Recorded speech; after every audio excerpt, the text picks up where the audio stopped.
Olá, boa noite. Começa agora o ND Especial Porto. Durante toda essa semana, você vai acompanhar os principais acontecimentos relacionados ao maior porto da América Latina. Logística, comércio exterior, dragagem e suas implicações ambientais, greve dos caminhoneiros e muitos outros assuntos. Tudo isso no Especial Porto. ND Especial Porto. Oferecimento. Transbrasa, soluções de qualidade em comércio exterior. Praticagem de São Paulo, segurança, proteção ambiental e tecnologia a serviço do Brasil. E DP World, criando o futuro agora. E o nosso bate-papo de hoje é com o diretor comercial da DP World Santos, Fábio Siquerino. Boa noite, Fábio, bem-vindo. Boa noite, muito obrigado. Boa noite a todos que nos acompanham aí hoje. Falar um pouquinho da história da DP World. Ela era antiga Embraport, isso no final do ano passado. Ela comprou a Embraport? A Embraport, na verdade, tinha dois acionistas, né? Um acionista era a DP World, que tinha 33% das ações. E no final do ano passado, ela acabou adquirindo 100% das ações. Então, nós nos transformamos, né, de Embraport para DP World Santos. O que isso acaba implicando no mercado portuário? Olha, a DP World, ela é um grupo, né, que tem operações portuárias em mais de 40 países. São 78 terminais portuários pelo mundo, né? Então, o importante disso é que a DP World ela já vinha aportando tecnologia de ponta em nosso terminal. E isso vai fazer com que, sendo 100% do grupo, ela vai continuar e, na verdade, vai aumentar os investimentos em tecnologia e infraestrutura dentro do terminal e aumentar o portfólio de serviços. Então, eu acho que o Porto de Santos acaba ganhando isso em função de produtividade, né? Geração de emprego, porque nós temos projetos bastante ambiciosos para o Porto de Santos, com geração de novos empregos. Eu acho que alinhando a estratégia global da DP World com a estratégia da DP World Santos, que é parte integrante do grupo agora, vai ser um benefício muito grande para a sociedade, né, e para o comércio exterior brasileiro. Bom, a gente vivenciou nos últimos dias a greve dos caminhoneiros que acabou impactando em todos os setores, não só no setor portuário. Exato. A gente pode dizer que o povo brasileiro ficou refém dos caminhoneiros? Olha, assim, a gente tem que olhar isso por um prisma maior, né? Vamos olhar um pouco como que é a nossa matriz logística. A matriz logística é a quantidade de tudo que é transportado no Brasil, quanto vai pelo modal marítimo, quanto vai pelo rodoviário, quanto vai pelo ferroviário. Então hoje nós somos um país predominantemente rodoviarista. 65% de toda a carga movimentada no país é pelo modal rodoviário. Isso é uma distorção quando a gente olha e compara com outros países de dimensões continentais como o Brasil, mas enfim, essa é a nossa realidade. O que acontece é que o transporte rodoviário ele é fundamental para o nosso país, para qualquer país. Ainda que a gente tenha um maior volume de transporte ferroviário, sempre o último trecho ele é feito pelo modal rodoviário. Então, a carga sai, por exemplo, da plantação, sai lá de um terminal de soja, ela vai até um terminal ferroviário pelo modal rodoviário, vai pela ferrovia até o porto para poder ser exportado. As pontas elas são feitas, né? Sempre pelo modal rodoviário. Então, sempre vai existir essa dependência do país pelo modal rodoviário. O que acontece é que quando a gente olha essa infraestrutura, essa cadeia logística, o caminhoneiro autônomo, ele é sempre o elo mais fraco dessa cadeia. Por quê? Porque quando as empresas que contratam o transporte rodoviário precisam reduzir os seus custos, elas apertam a transportadora. A transportadora já vem operando muito mais com caminhoneiros autônomos do que com motoristas próprios, por uma questão de custo. Aí ela vai e aperta o motorista autônomo. Ele sendo o elo mais fraco, ele acaba suportando todo o incremento de custo dessa cadeia. E o que acontece é que, no final das contas, acabou estourando isso, né? E teve essa paralisação dos caminhoneiros. É verdade, somos reféns desse modal no país, somos reféns. Eu não acho que seria muito diferente se o nosso transporte ferroviário fosse muito maior, né?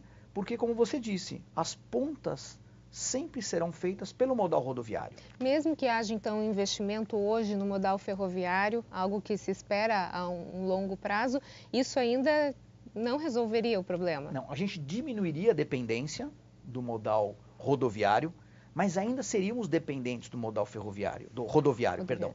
Só como exemplo, em nosso terminal, durante esse período de greve, houveram algumas cargas que saíram pelo modal ferroviário, porque nós temos um desvio ferroviário dentro do terminal.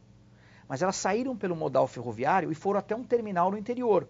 Só que do terminal para a fábrica do cliente final, essa perna, esse último pedaço dependia do rodoviário. Então não pôde ser concluído o transporte. Então a gente sempre vai ter uma certa dependência do modal rodoviário no país. Por conta dessa greve, Fábio, é possível já a gente sentir o que aconteceu em relação às importações e exportações? Olha, eu acho que é prematuro a gente fazer um diagnóstico. Seguramente vai afetar o nosso PIB, né, vai afetar o nosso crescimento, isso é esperado. Quando eu olho o que aconteceu, por exemplo, no Porto de Santos, e aí dando o exemplo do nosso terminal, as cargas de importação elas continuaram chegando normalmente, porque os terminais tinham capacidade ociosa para receber os volumes de importação. O que não acontecia é chegada de carga para exportação. Você tinha um certo volume dentro do terminal, que foi operado no início, mas o país perdeu exportação. Mas a própria carga de importação, se essa greve durasse mais uns 7 dias, teria como acumular esse material? O que aconteceu é que os terminais já estavam chegando próximo a 80%, 85% da sua capacidade de armazenagem. Então, se ela durasse um pouco mais, ia colapsar. Os terminais iam ter mais capacidade para descarregar os navios e aí ia parar o comércio exterior, Sim. tanto a importação quanto a exportação. Mas quando a gente olha do ponto de vista balança comercial, os resultados que saíram agora do MEDIC, o Ministério do Desenvolvimento, Indústria e Comércio, mostram que a expectativa do MEDIC para este ano era uma balança comercial favorável, próximo a 50 bilhões de dólares. O acumulado até maio está na faixa de 25 bilhões de dólares, o que está em linha. Então, foi pouco afetado ainda, as exportações, mas nos próximos 2 meses a gente vai ter um panorama mais claro de quanto isso afetou a nossa balança comercial. O reflexo não é imediato, na não verdade, é imediato. né? Ele vai um pouco... Exato, porque as importações continuaram chegando e as exportações foram freadas. Então, esse efeito a gente vai perceber nos próximos 2 meses, a gente vai ter uma visão mais clara de quanto isso está afetando o nosso PIB e a nossa economia. Mas terá reflexo. Se esperava um respiro maior da economia agora, né? A gente estava pegando aquele fôlego para dizer agora saímos da recessão, da questão do desemprego. Isso pode estar em dúvida se isso vai acontecer por conta dessa greve? A gente pode dizer que a gente está retomando o caminho ou ainda é um momento de rever o que está acontecendo? Olha, se a gente olhar os números do Porto de Santos, por exemplo, a gente vinha crescendo, em abril bateu recorde de volume comparado a 2017, movimentamos 46 milhões de toneladas no primeiro quadrimestre do ano, representou aí cerca de 12% de crescimento em relação ao primeiro quadrimestre de 2017, então a gente vinha num crescimento bom do comércio exterior brasileiro. O que acontece é que vai ter reflexo. Se o reflexo vai ser suficiente para impedir esse crescimento, é difícil dizer ainda. Mas que a gente vai perder um pouco o fôlego de crescimento, vai perder. Agora que a esperança estava chegando, né? Exatamente. No próximo bloco a gente continua a falar sobre o Porto de Santos. Nós voltamos em instantes. Até já.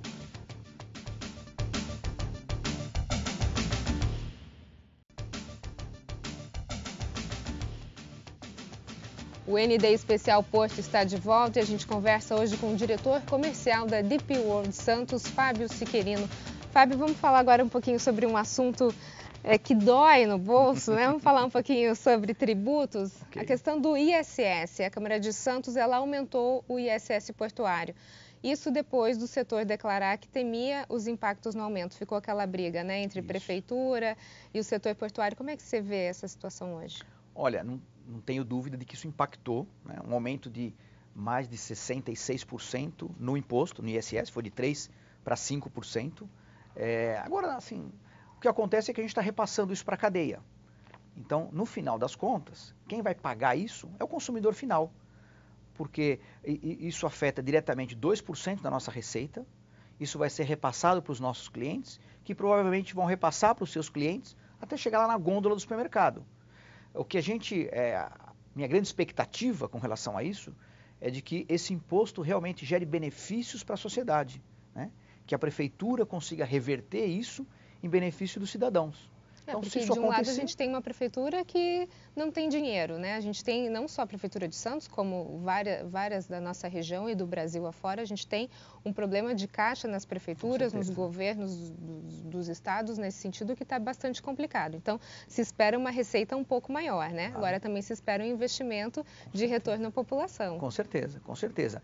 Nós, por exemplo, a gente utiliza uma parte desse ISS que a gente paga para a prefeitura em benefício de alguns programas. Então tem o Promify, que é um programa de incentivo ao esporte. Esse ano nós vamos gastar um pouco mais de R$500 mil em investimentos nesse sentido, né?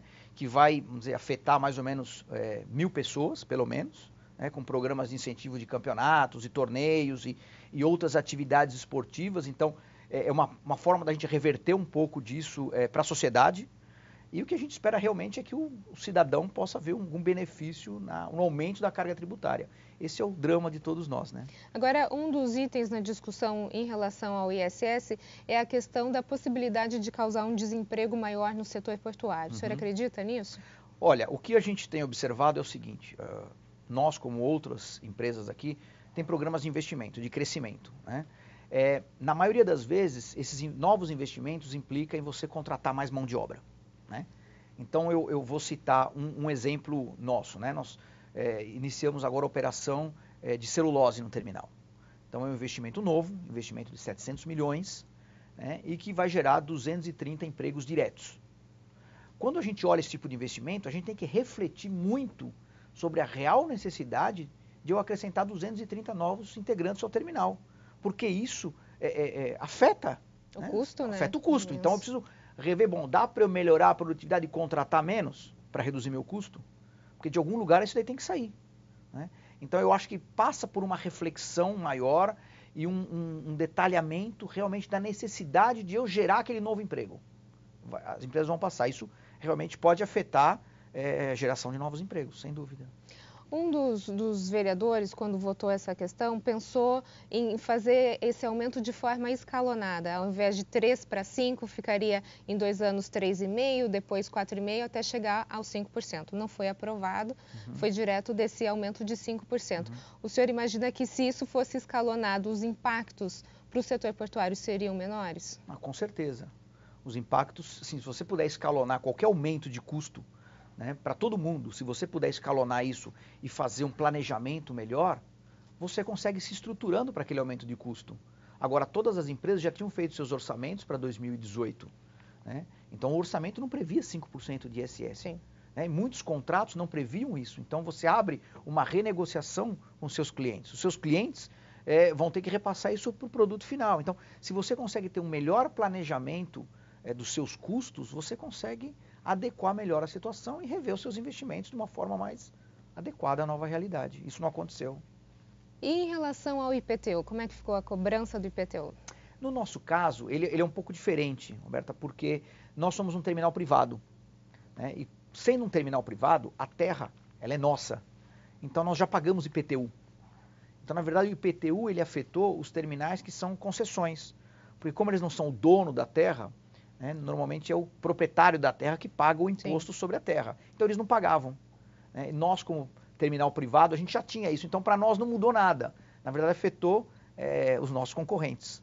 O que acaba gerando até um certo desconforto para eles por conta dessa briga com a prefeitura, né? Claro, eu acho que gera desconforto para ele, mas também você alinha todo mundo a nível de competitividade, né?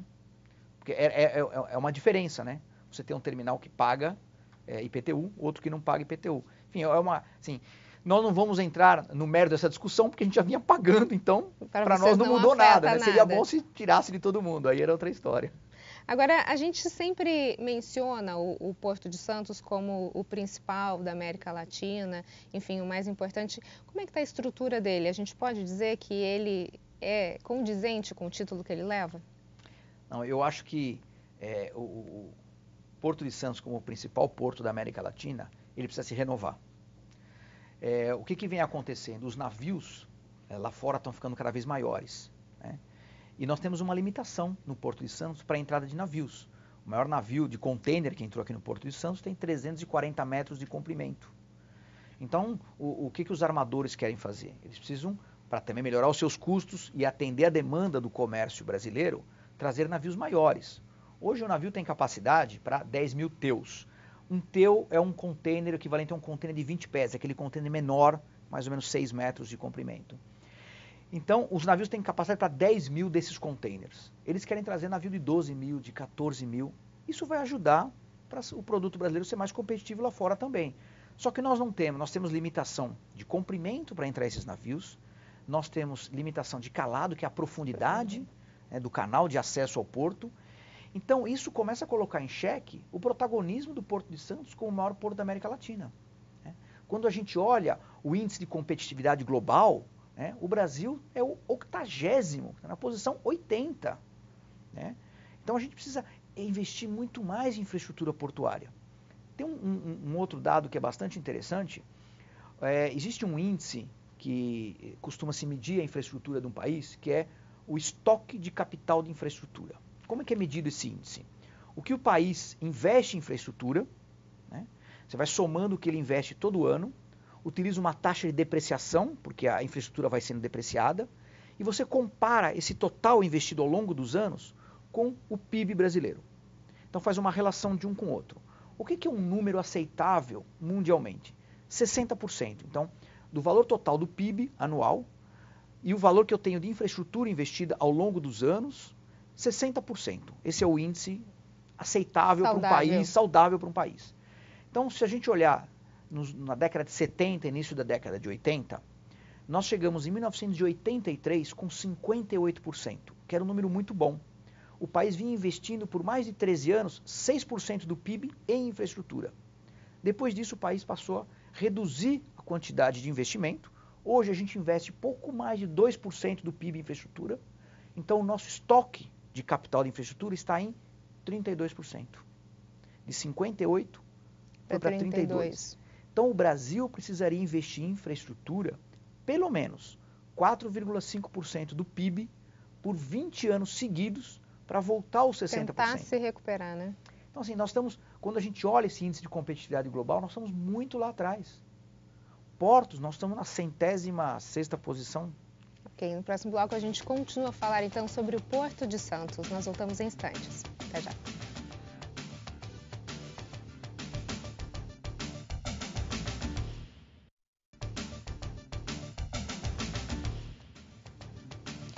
O ND Especial Porto está de volta e o nosso assunto de hoje são assuntos relacionados ao Porto de Santos, greve dos caminhoneiros, e a gente conversa com o diretor comercial da DP World Santos, Fábio Siqueirino. Fábio, a gente estava falando sobre a questão da infraestrutura e do Porto de Santos em relação aos outros portos. Por que países como o Paraguai, por exemplo, Peru, estão à frente do Brasil em termos de qualidade portuária? Olha, acho que é importante a gente olhar também a capacidade dos portos desses países. Então, por exemplo, o Paraguai não tem acesso a mar, ele tem alguns portos hidroviários, tem um PIB muito pequeno, uma população pequena, então fica um pouco mais fácil, se você faz um bom trabalho em poucos portos, você consegue uma infraestrutura eficiente para um país que tem cerca de 20% do seu PIB gerado por agricultura, como é o caso do Paraguai.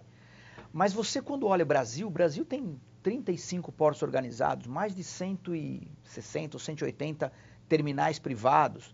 É uma quantidade muito grande para você poder investir ao mesmo tempo e manter uma infraestrutura adequada, para o comércio exterior brasileiro. Então, assim, é mais complicado. Mas como eu comentei há pouco, o Brasil carece de investimentos em infraestrutura. Então, o Peru, por exemplo, se você pegar lá os portos do Peru, em containers, tem capacidade 2,5 milhões de teus, que é o container menor, A nossa capacidade aqui no Brasil é muito maior. Só o Porto de Santos tem cerca de 6 milhões de teus de capacidade. Então, esses complexos portuários muito maiores, ao longo da costa brasileira, 8 mil quilômetros de costa, realmente é um trabalho difícil de você manter toda a infraestrutura adequada e comparável com o Paraguai, com o Uruguai, com o Peru.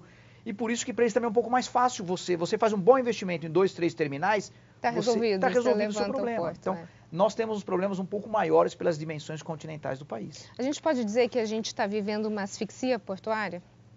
Olha, eu acho que ainda, em matéria de infraestrutura, de acesso aos portos, eu acho que nós precisamos trabalhar nisso urgente, né? Em termos de capacidade portuária, eu acho que ainda vai demandar um tempo para a gente chegar num nível de asfixia portuária. Eu acho que ainda tem um período a caminhar. Para você ter uma ideia, a gente está... Se você olhar o Programa Nacional de Logística Portuária, na última revisão feita, eles falam que o Porto de Santos vai movimentar 9 milhões de TEUs em 2060. Então, 9 milhões de TEUs em 2060. Hoje a gente tem capacidade para 6 milhões. Se todos os investimentos dos outros terminais de contêineres aqui em Santos, nos seus processos de renovação, tudo acontecer, nós vamos ter 8 milhões de TEUs. E segundo esse levantamento do governo, né, do Programa Nacional de Logística Portuária, o Porto de Santos vai movimentar 9,5 milhões, eu acredito, em 2060. Então, assim, eu acho que nós temos ainda muito fôlego para contêiner no Porto de Santos a nível de capacidade. É o que eu acredito. Agora, eu acho que a gente precisa resolver urgente, e é um tema urgente, a questão do calado do Porto de Santos. Porque se outros... tema recorrente, né? Há anos se fala disso. Se você vai nos eventos, é só mudar a data, porque os assuntos são o acesso ao porto, o calado do porto. Se a gente não resolver isso, outros portos o farão, né? E o Santos vai perder o protagonismo. E está acabando com a competitividade do porto, né? A gente tem alguns portos aqui, Porto de Itajaí, o Porto do Espírito Santo, que já se perde muito para esses portos por conta da competitividade na questão de tributos, na questão do calado, né? De infraestrutura. Já que você tocou nesse assunto de infraestrutura, falando um pouquinho sobre as obras na entrada da cidade de Santos, que também são obras na entrada do porto, acaba sendo tudo a mesma coisa, né?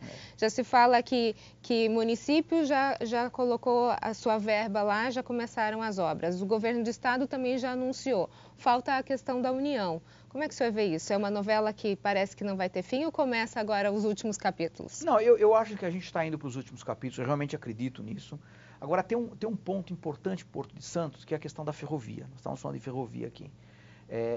Nós precisamos melhorar e aumentar a capacidade do acesso ferroviário ao Porto de Santos. Porque quando você aumenta a capacidade ferroviária, nós vamos tirar muitos caminhões da cidade. Né? Muitos caminhões que chegam com soja, com grãos, com container, com tudo isso, acessando o porto. Nós precisamos melhorar o acesso. Para melhorar o acesso, implica também investimento por parte dos concessionários ferroviários. Agora, a história do... Assim, você precisa resolver uma coisa antes disso, que é a renovação antecipada das concessões ferroviárias. Elas vencem agora em 2026. Então, se a gente não resolver essa questão, por que eles vão continuar investindo se não tem tempo hábil para você depreciar o teu retorno sobre investimento? Então, precisamos dar essa segurança também. Esses são pontos que, quando a gente olha o índice de competitividade global e todas as pesquisas feitas por Banco Mundial, os pontos que sempre aparecem é questão regulatória. Ok, então. Fábio, muito obrigada pelas suas informações. Sucesso. Muito obrigado. Foi um prazer estar aqui. O ND Especial Porto fica por aqui. Você acompanha agora o Jornal da Band. Uma ótima noite para você. Até mais.